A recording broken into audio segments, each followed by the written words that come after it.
Next, it's time to move on to split squats to further target the quads, but with considerable involvement from the glutes and hamstrings as well. It's important to include at least one unilateral movement in this routine that trains one leg at a time in order to prevent imbalances from developing over time. Now, as for the differences between the stationary split squat and walk-in lunges, split squats do have a unique advantage. First of all, they're just easier and safer to learn. For example, research from the Journal of Strength and Conditioning Research found that beginners that performed the walk-in lunge had quite the difficult time balancing and compensated for this by cutting their range of motion short while also reducing the activation of their all-important glute medius muscle during the movement. Whereas beginners who perform the split squat instead were able to perform it with full range of motion and a significantly higher glute medius activation, which was helping them stabilize their body. Therefore, starting out with a stationary split squat will be best. And then, once your balance improves with this, rather than progressing them to walking lunges,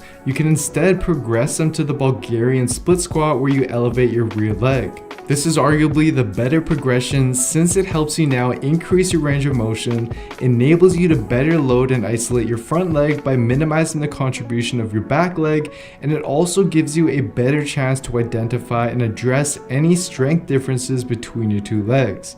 And then, once you're able to comfortably do this variation, what I'd recommend is to progress it once more by performing half of your sets with the contralateral Bulgarian split squat, where you're now just holding one dumbbell on the opposite hand as your front leg. This dumbbell carrying position has been shown in a 2015 analysis to significantly boost the involvement of the glute medius, since it now has to help stabilize the body by counteracting the weight on the opposing side, which is beneficial since this muscle is pretty much neglected in virtually all compound leg movements, yet it plays a very important role in stabilization, balance, and preventing and reducing knee pain. And as an added bonus of this variation, it also better activates the outer quads, which can help balance out any inner versus outer quad imbalances you may be experiencing.